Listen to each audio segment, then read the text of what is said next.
6.2 says determine the general solution of tan x is equals to 2 sine 2x where cos x is less than 0.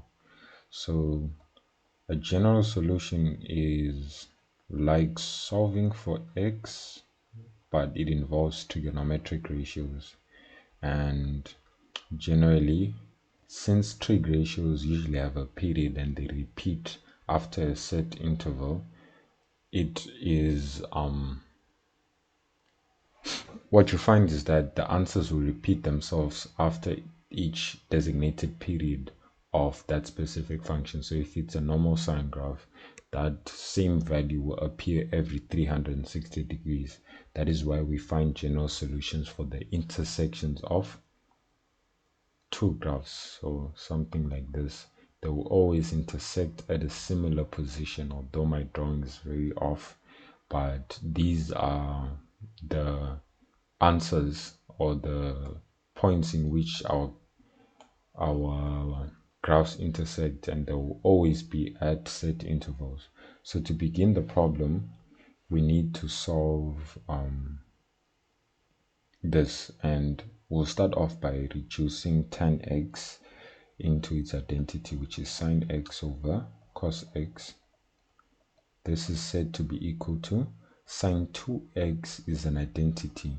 So sine 2x is a double angle of which its identity is 2 cos x sine x, or 2 sine x cos x. And then multiplied by that 2, that's going to become 4 sine x cos x. If I multiply by cos x on both sides, I'll have sine x is equal to 4 sine x cos squared x, like that. And then I can take sine x to that side. I'll have 4 sine x cos square x, or 4 sine x cos square x minus sine x is equal to 0. Now at this point, I factor out sine x, and then I'm left with 4 cos square x minus 1. Then I then equate each of these to 0. So sine x equals to 0, then 4 cos square x minus 1 equal to 0. This I can now solve if I get the critical angle, and here I can also solve that. So taking 1 to the other side, I'll have 4 cos square x is equals to positive 1. Divide both sides by 4. Then this is what I'm left with. And then x, we divide that, and then cos square x is equals to 1 over 4. I need to take the root of both sides. Cos x will then be equal to plus minus 1 over 2. But we are told that cos x has to be negative, less than 0. So we only take the negative part. So the way we solve this is we get the critical angle first, or the reference angle.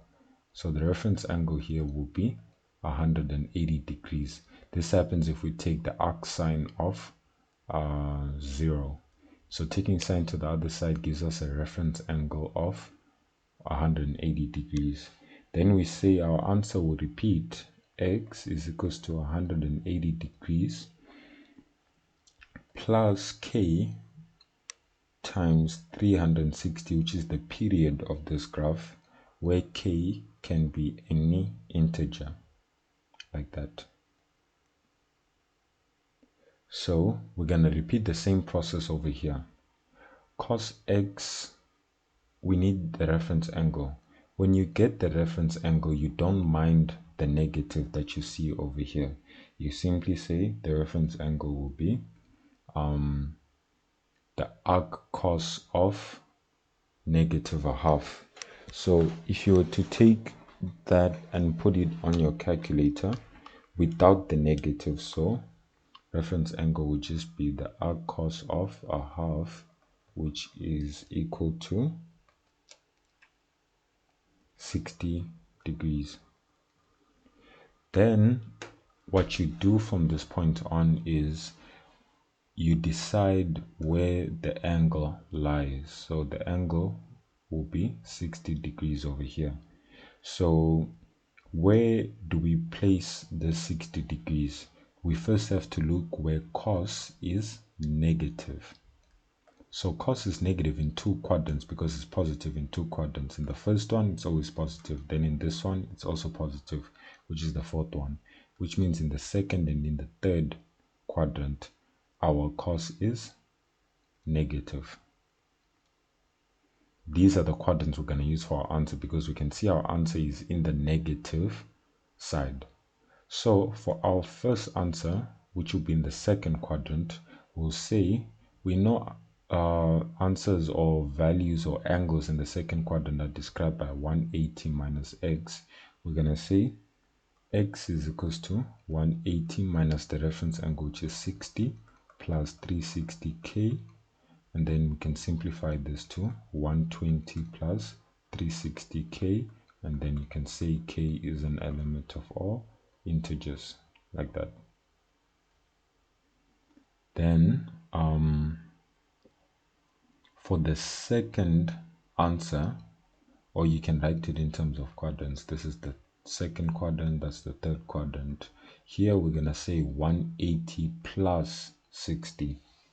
So 180 plus 60 and then plus 360k because it's gonna repeat after 360 degrees. This is gonna be 240 degrees plus 360k, where k is an element of all integers, like that. So those are your answers. With the first one, we didn't really need to identify the quadrants because our angle that we're working with, or our value, was 0, and sine is only 0 in these instances, when it's 0 and when it's 180. And 180, by using different values of k, we can find all the solutions to this intersection. So if we use k of 0, we'll achieve this point. If we use k of 1, we'll get 180. If we use k of 2, we'll get 360. So all points are catered for by this one answer, and that's it. But as for these other answers where you end up with something like sine x is equal to positive 1 over 4 maybe, this is a situation where you first have to find your reference angle, then you identify the sign. In this case it will be positive, so you look where is sine positive in this quadrant and in that quadrant. Then these are the quadrants that you're going to use for your answers. So the first quadrant would be something like x is equal to just the reference angle plus 360k, and k is an element of all real numbers. Then the second quadrant again would be x is equals to 180 minus the reference angle plus 360k. Then this will be your final answer. But as for this question, these three answers are our final answers. So you have this one, that one, and that one. So these are your answers.